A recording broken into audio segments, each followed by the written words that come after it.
একজন রাজা ছিলেন, সে ছিল অন্ধ এবং তার একটি পা অচল ছিল।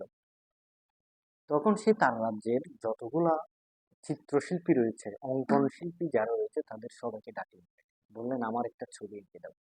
কেউ রাজি হলো না, কারণ সবাই ভাবতেছিল রাজার অন্ধ চোখ এবং এক পা অচল, এই ছবিটা যদি আঁকি তাহলে তো রাজাকে সৌন্দর্যভাবে ফুটিয়ে তোলা যাবে না। তখন শেষ পর্যন্ত দেখা গেল একজন চিত্রশিল্পী রাজি হলো। সে বলল আমি এঁকে দিই, এবং সে এমন ভাবে একটা ছবি আঁকলো রাজার।